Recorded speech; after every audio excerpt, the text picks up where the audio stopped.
রাসূল ডে 1 থেকে, প্রথম দিন থেকে জাতিকে তাওহীদের দিকে ডাক দিয়েছেন। প্রথম স্টেপটাই হলো তোমাকে আগে অস্বীকার করো চলমান বিদ্যমান এই ব্যবস্থা শিরিক কুফর, এটা তুমি মানতে পারো না, এটা তুমি ডিনাই করো, অস্বীকার করো। তুমি এটা বিশ্বাস করো যে আল্লাহটাই হলো আমার সমস্ত ফয়সালার জন্য উত্তম, মানুষের নয়। তো প্রথম তোমার হৃদয়ের ভিতরে, মানে মিনকালবিহি, যেটা কালবে, হৃদয়, মনে, এটাকে আগে জায়গা দাও যে আল্লাহর হুকুমটাই হলো চূড়ান্ত, মানুষের তৈরি হুকুমে আমার শান্তি নাই, এটা আমি মানতে পারি না।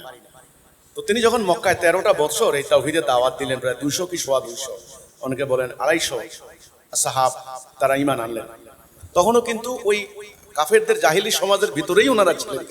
রাসূল যখন মদিনায় আসলেন তখন একটা স্বাধীন সোসাইটি কায়েম, মসজিদে নববী হলো, একটা বিচারালয় হলো, তখন একটা ক্ষুদ্র জাতিসত্তা হলো।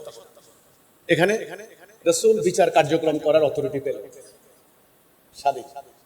তখন আয়াত নাযিল হলো, হে রাসূল, যারা আপনাকে ফয়সালাকারী হিসেবে মানবে না তারা কখনো মুমিন হইতে পারবে না। আদালত যখন কায়েম হয়ে গেছে তখন আদালতকে মানতে হবে। দেখো 71-এ যখন দেশটা স্বাধীন হলো তখন পর্যন্ত কিন্তু পাকিস্তানের নিয়ম নীতি, ব্রিটিশের নিয়ম নীতি দিয়ে কিন্তু দেশ চলছে। 72 যখন পার্লামেন্টে বসে গণপরিষদে যখন সংবিধান হয়ে গেল, পরবর্তীতে বাংলাদেশের সংবিধান মোতাবেক কিন্তু কোর্ট কাছারি আদালত চলছে। আমাদের হিজবুত তাওহীদ আন্দোলনের মধ্যে যে সমস্যাগুলি হয় না এমন না। মুমিনদেরকে আল্লাহ বলছেন যে হে মুমিনগণ, তোমরা আল্লাহর রজ্জুকে শক্ত করে ধরে রাখো, মতভেদ করো না। যদি তোমাদের মধ্যে কোনো ধরনের মতভেদ সৃষ্টি হয়, ফারুদ্দু ইলাল্লাহি ওয়া রাসূলি, আল্লাহ এবং তার রাসূলের দিকে রুজু করে দাও, ছেড়ে দাও। আল্লাহর কি ফয়সালা, রাসূলের কি ফয়সালা, ওকে। তোমাদের মধ্যে যদি কোনো সমস্যা হয়, ফাসলিউ বাইনাকুম, তাদের মধ্যে ফয়সালা করে দাও।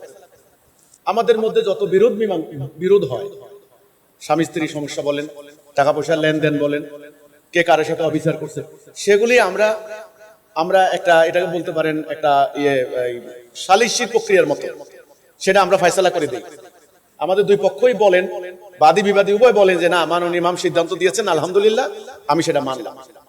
এই ক্ষেত্রে আমরা খেয়াল করি যে বিষয়গুলি রাষ্ট্রের এখতিয়ারভুক্ত, এখনো আমাদের মধ্যে কিন্তু রাষ্ট্রের সভরেন্টি নাই, বিচারিক প্রক্রিয়া আমাদের হাতে নাই। রাষ্ট্রের কর্তৃপক্ষ আছে, আদালত আছে, ওখানে জাজ আছেন, ম্যাজিস্ট্রেট আছেন, ওখানে সুপ্রিম কোর্ট আছে, হাইকোর্ট আছে, আদালত প্রক্রিয়া আছে। যেদিন মুমিনরা আল্লাহ তাওহীদের উপরে স্বাধীন রাষ্ট্র ব্যবস্থা কায়েম করতে পারবেন, সেদিন আমাদের একেবারে চূড়ান্ত ফয়সালা হবে ইনশাআল্লাহ। আমাদের আন্দোলনের শত শত বিরোধ, শত বিরোধ হতে পারে। কোন বিরোধ আমরা কালে ভদ্রে বছরে 2-1টা থানায় যাওয়ার প্রয়োজন হয় না, আমরা সেগুলো মীমাংসা করে দিই, মানে বাড়তে দেই না। প্রতিনিয়ত হচ্ছে, এটা আন্দোলন যেহেতু, নানান সমস্যা হচ্ছে। এই যে ঋণের টাকা আদায় করা নিয়ে আছে কি খুনাখুনি হইতো, কিন্তু সেখানে আমরা কিন্তু এর মধ্যে একটা ফয়সালা করে দিচ্ছি।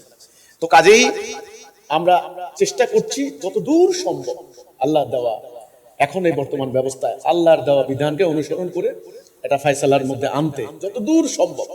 2-1টা খুব সিভিয়ার মামলা, যেটা একেবারে রাষ্ট্রের অধিকার, যেমন মার্ডার কেস, যেমন আরো অনেক ঘটনা আছে, ধর্ষণ মামলা আছে না, এরকম খুব ভয়ঙ্কর মামলা, সেগুলি আসলে ফয়সালা করার মতো এখতিয়ার আমাদের হয় না। এটা একটা স্বাধীন বিচার ব্যবস্থা লাগবে। তো সেটা রাসূল যখন মদিনায় গেলেন তখন তোমরা আল্লাহর কাছে দোয়া করো, আল্লাহ যেন আমাদেরকে এই ধরনের একটা স্বাধীনতা দেন, আমরা যেন আল্লাহর আনুগত্য পূর্ণরূপে করতে পারি। এটা সত্য কথা, আমরা কিন্তু তাওহীদের যে মূল ঘোষণা হকাদায়, এটা কিন্তু আসলে হয় না। এটাই তো মনের কষ্টটা। এই অবস্থায় মারা গেলে আল্লাহ রহমানুর রহিম, আল্লাহ দেখছেন তুমি সংগ্রাম করছো ব্যবস্থা পরিবর্তনের জন্য। মক্কায় কিন্তু সাহাবীরা মারা যাননি। আম্মা খাদিজা ইন্তেকাল করছেন কোথায়? মক্কায়। উনি কিন্তু মদিনা পর্যন্ত আসেননি। তা আম্মা খাদিজার মতো মহিরুচি নারী উনি কোথায় যাবেন? কোথায়? জান্নাতের একেবারে সর্বোচ্চ স্তরে আমরা আমি মনে করি অন্তত আম্মা খাদিজা ওই লক্ষ্যে সংগ্রাম করেছেন, ব্যবস্থা পরিবর্তনের সংগ্রাম করেছেন। বিদ্যমান চলমান শিরকি তাগুত গায়রুল্লাহর ব্যবস্থাকে অস্বীকার করে আল্লাহর দেওয়া দ্বীন কায়েমের অভিমুখে তিনি রওনা দিয়েছেন। কাজে তোমাকে পাকড়াও করবেন না, আল্লাহ তোমাকে ক্ষমা করবেন। আর যারা কোনো প্রচেষ্টাই করে নাই, এটাকে মেনে নিয়েছে, চলমান ব্যবস্থাকে উত্তম মনে করেছে, আল্লাহটা না, এই গণতন্ত্রই ভালো, তাদের জন্য খবর আছে, কিন্তু আমরা চেষ্টা করছি ম্যাক্সিমাম ফয়সালা আমাদের এখানে নিয়ে নিতে।